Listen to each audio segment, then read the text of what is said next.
Hello, hello, hello, y'all. Welcome to Homestead Believer. My name is Cherie, and today I am going to start a series. Solomon heard me talking. He thought I was talking to him. I'm going to start a series through the day and show y'all how I do my sourdough bread from my starter, Esther. I fed her last night. She is bubbly. Ooh, she smells good too. I made a little bonnet for her. You don't have to have a bonnet. You can just use a paper towel with a rubber band, a coffee filter with a rubber band. But I found a way to make bonnets and bowl covers. So, you know, I use my sourdough and make my bread all the time. So I wanted to do something different. Generally, I cover my bowls with these little plastic... Well, not plastic. Yeah, they say plastic, but they're BPA free. Bowl covers. They almost remind me of a shower cat. But since I made my bowl cover, which holds in the moisture, I don't have to use that at this point in time. So we're gonna get started on part 1, and like I said, I'm gonna do this all in parts. And here I do want to explain to you why I'm doing it this way. The way I learn things, and I know a lot of other people are the same way.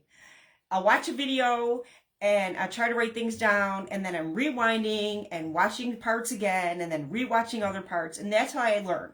So I decided, because I was just going to do a whole video, I decided it's going to be a lot easier for y'all, because I learned this way. It's going to be a lot easier if I literally just do this step by step, piece by piece, and you can watch each part as we do it, okay? So this is part 1. This is mixing up our dough, and then I will continue to come back through the day and show you what next parts I do. So I'm going to move the camera down, and let me get my bowl and stuff here. What you're going to need for this is a bowl, a digital scale. You can use a wooden spoon. I use a dough whisk to mix mine. I only use metal when I'm making my bread. I do not use metal in my starter. So I have a rubber spoon and scraper to use to get my starter out of my jar. You never use metal in your starter, though. Never use metal in your starter. Just trying to make sure y'all can see what I got going on here, because I got the bowl and the scale. So we're going to start with... Now, I would turn this on so that you all can see, but then I can't see and it gets hard. So we're going to start with putting I turn the scale on, and we're going to put our bowl on the scale, and then we're going to clear it out. Now, I will show you how to clear it out. Just clear it out. Hit 0 and make sure that it says 0. And we do want it on grams. We're doing this in grams, not pounds.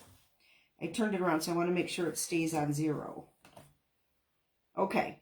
So the first thing we're going to do is put 375 grams of water. This is filtered water from my water filter on my sink, and it is touchable, little bit more than room temp warm. It's warm. Do not use cold water. So we're going to get up to 375 grams of water. We're going to pour that in here first. And I did bring an extra measuring cup in case this wasn't enough, because if I remember correctly, it wasn't enough the last time, but I tried to really fill it. Ooh, ooh, ooh. Ooh. 373. 375, 376, close enough. So then what we're going to do is, look at that starter. Isn't she pretty? Oh, she smells so good. We're going to clear our scale out again. Just hit clear, make sure it hits 0. And we are going to give our starter a little bit of a stir. Oh, she bubbly. She bubbly. 50 to 100 grams of starter. That's exactly what it is, 50 to 100. So there you have a little grease. And she's floating, so she's good. She's good to go. She's floating. I don't know if I think you guys can see it. I generally go as close to 100 as I can, to be honest with you, because I like okay, we got 100. We got a little left here, so we can feed her. She's floating, though. She's good to go. Whoop, whoop. So I'll set that aside, and we'll feed her again later.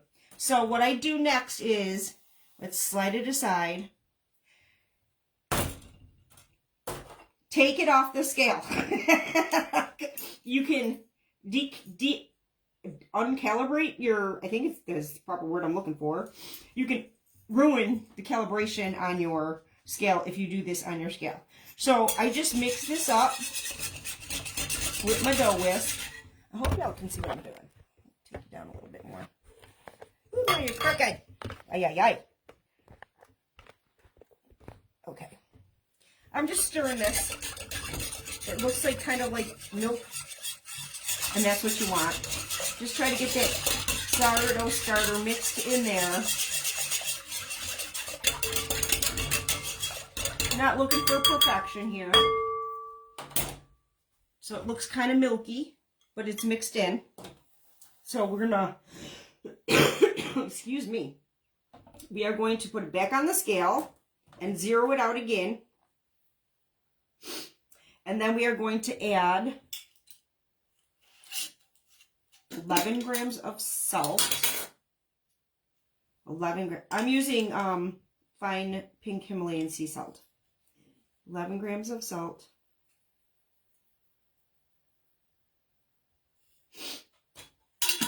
This is super simple. Super, super simple. I'm going to take it off and stir it just a little bit while with the salt. It's not going to stir the salt right in, but it stirs it up a little bit better than if it wasn't stirred in. It's kind of neat to me that the starter is made with flour, air, and water. Ooh, she's getting sticky already. Look at that. That's fine. That'll mix in when I add the flour. All right, now here's where I'm a little controversial. Okay? Zeroing out my scale again. I think all the recipes I see say to use bread flour. Use bread flour if that's what you got. I'm not going to argue with it. I don't think there's anything wrong with it. I do not overnight ferment my bread. Mr. Homestead does not like the bread to be as sour as when it's overnight fermented. So I literally just ferment it through the day and then bake it that evening. So because I do that, I use high gluten flour. And I'll discuss this in a second. But I want to get this mixed in. We need 500 grams of bread flour, but I'm using high gluten flour. And I sure hope that I got enough in this container. I should, though. And I'll discuss the flour in a minute. Okay. We got it! Whoop, whoop. Okay, now we're just going to move the scale aside. You can turn it off now. So what we're going to do next, I'm dripping my starter all over my table. Oy, oy, oy. We're just going to mix this into a shaggy dough. We're not looking for anything beautiful or perfect. We're going to mix this into a shaggy dough. Scraping your sides, mixing it as best as you can. And I just want to give y'all a heads up. If you hear loud noises, Mr. Homestead is back out working on some more driftwood projects. So he's making a lot of noise out there. See, it's just a shaggy dough at this point. There's nothing pretty about it. I'm just trying to make sure I got no dry flour bits or wet pockets of moisture. Just trying to mix it so that I don't have pockets of anything in here. It does not have to be perfect at this stage. But it looks good. Looks good to me. I'm just trying to get that last little hunk of dough out of that dough hook. Okay, so what I do now is, and I know I brought it out, I just take my bench scraper, bowl scraper, and I scrape the sides of the bowl down. I'm trying to do it where y'all can see it, but I can still do it. I scrape the bowl and kind of push what's on the sides up into the dough. And at the same time, you're kind of forming a dough ball, kind of, sort of.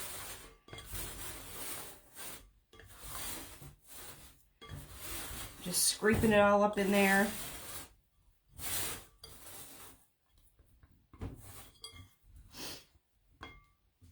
And there you have it. So now what we're going to do is, we're going to cover her up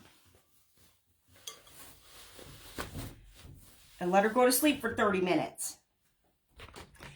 So now, I will be back after 30 minutes. I'm looking at my clock right now so I know when 30 minutes is.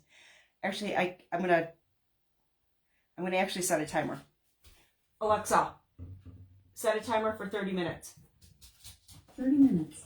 Sorry, everybody who has the dot. The high gluten flour and the bread flour, y'all can make at home, okay? And I wrote down the recipe. Hold on. So you don't need to go buying 500 different flours. You do this with your all-purpose flour, unbleached all-purpose flour, okay? So here's how you make bread flour at home. For every 1 cup of flour, you add 1 to 1.5 teaspoons of Vital Wheat Gluten. You can get that on the Zon. Vital Wheat Gluten. If you want the high gluten flour that I have, for each 1 cup of flour, you'll add a tablespoon of Vital Wheat Gluten. I can link that into the description of this video if you guys would like. It's very easy to find on the Zon. You can make your own bread flour at home, and you can make your own high gluten flour at home with all-purpose unbleached flour. I use the bread flour to feed my sourdough starter, and when I make sandwich bread, I use the bread flour sometimes. I think most of the time I end up using the high gluten flour when I bake, because I just like how it gets nice and fluffy, and it's kind of a little bit denser, not denser, but I just like it better. It just gives me a better rise. It gives me, on all my breads, it gives me a better rise. It gives me, it's faster, in my opinion. I just like it. I like high gluten flour. I've actually fed the starter with the high gluten flour. So I just like the high gluten flour, but you can use bread flour for this. You can use bread flour for this. So I will write the recipe for the sourdough bread. I'll put the recipe for that in the description. I will put the recipe for the bread flour and high gluten flour in the description, and I will put a link for the Zon where you can find the Vital Wheat Gluten to make your own bread flour and high gluten flour. I will put all that in the description of this video. This video is being posted right now live on the Book of Faces. I will download it from there, and you will see it on YouTube so that it's not lost forever, because the Book of Faces likes to delete our videos now after 30 days. So in order to save this for your records, I'll be putting it over on my YouTube channel. So I have linked my YouTube channel here. Well, I can link it again if you can't find it, but just look up the same name. Same name here, there. It's everywhere. Just look me up. I got the same name everywhere, so easy to find. So this is part 1. I will be back in 30 minutes, and we will do part 2. So Thank y'all for being here. I wish you all peace, blessings, and love. And I'll see y'all in 30 minutes. It's not finishing.